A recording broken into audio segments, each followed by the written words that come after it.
Esta semana, o essencial sobre Ricardo Reis.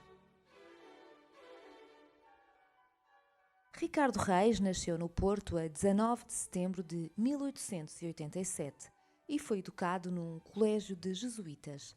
Foi um latinista por educação alheia e um semilenista por educação própria. Era um homem de estatura média, forte mas seco, de um vago moreno mate. Era médico, mas não consta que se tenha servido da sua profissão como modo de vida. Eventualmente, essa profissão pode ajudar a compreender melhor a sua figura de materialista e censista, de cultor da sabedoria antiga e de apaixonado leitor de Horácio. Era monárquico e, por causa das suas ideias, autoexilou-se no Brasil depois da proclamação da Primeira República. José Saramago, no seu romance, viria a situar a morte de Reis no ano de 1936. Na figura e na obra de Ricardo Reis, Fernando Pessoa exprimiu o seu lado mais firmemente tradicionalista e conservador. Reis provém de um clima cultural anglo-saxão do fim do século XIX, especialmente o de Walter Pater, de Marius de Epicurean, que pertence à formação cultural sul-africana de Pessoa e que em Portugal voltará na forma de neoclassicismo nos anos 20, com a revista Atena. Mas a figura de Reis nasce também de um ângulo especial da cultura do próprio criador, Fernando Pessoa, que privilegia a filosofia grega, os pré-socráticos e o paganismo. O Dr. Ricardo Reis nasceu dentro da minha alma no dia 29 de janeiro de 1914, pelas 11 horas da noite. Eu estivera ouvindo, no dia anterior, uma discussão extensa sobre os excessos, especialmente de realização, da arte moderna. Segundo o meu processo de sentir as coisas sem as sentir, fui-me deixando ir na onda dessa reação momentânea. Quando reparei em que estava pensando, vi que tinha erguido uma teoria neoclássica e que a ia desenvolvendo. Achei-a bela e calculei interessante se a desenvolvesse segundo princípios que não adoto nem aceito. Ocorreu-me a ideia de a tornar um neoclassicismo científico, reagir contra duas correntes, tanto contra o romantismo moderno como contra o neoclassicismo à Maurras. A grande força de Reis poderia parecer uma personagem extravagante e DPZ no contexto da obra pessoana, consiste exatamente, como aliás para os outros heterónimos, na congruência entre a personagem e a obra. Aliás, Otávio Paz evidenciou o facto de Pessoa ter inventado as biografias para as obras e não as obras para as biografias.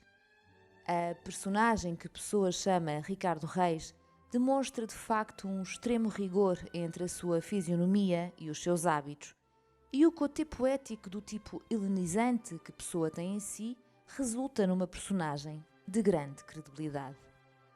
Ouçamos agora o que o heterónimo Álvaro de Campos tem a dizer de Ricardo Reis.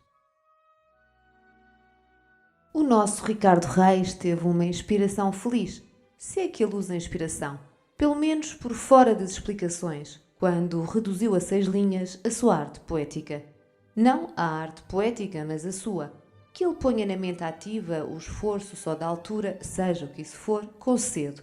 Se bem que me pareça estreita uma poesia limitada ao espaço que é próprio dos píncaros, mas a relação entre a altura e os versos de um certo número de sílabas é-me mais velada. Foi Jacinto do Prado Coelho que chamou a atenção para a ressonância moral da poesia de Reis. De facto, através desta ficção heteronímica, Pessoa acrescenta um capítulo ao seu sistema filosófico, feito em poesia. Se com Queiro e Campos Pessoa construiu os capítulos da fenomenologia e da metafísica, com Ricardo Reis constrói o seu sistema moral.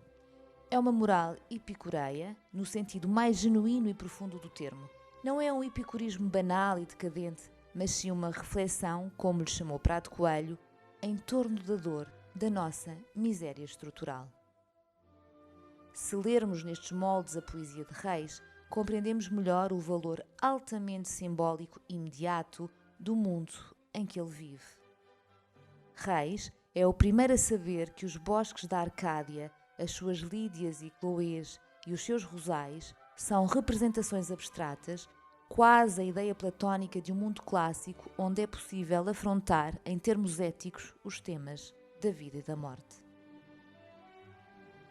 Quando Lídia vier o nosso outono com o inverno que há nele, reservemos um pensamento, não para a futura primavera que é de outrem, nem para o estio de quem somos mortos, senão para o que fica do que passa, o amarelo atual que as folhas vivem e as torna diferentes. Além do epicurismo de clara matriz ética, a filosofia de Reis apresenta particularidades de grande interesse. O universo que Reis descreve é um universo congelado e imutável, ao qual os deuses são completamente indiferentes e do qual estão completamente distantes. Os deuses são dotados de eterna imutabilidade e repetitividade. Fazem sempre os mesmos gestos, bebem sempre o mesmo néctar, cumprem sempre o mesmo ritual. Com a representação gélida e insensata do cosmos, Fernando Pessoa chega, embora com os tópicos do classicismo, aos grandes temas do século XX, e nela encontra-se já contido o Borges da Biblioteca de Babel, Kafka do Processo e o Beckett de À Espera de Godot.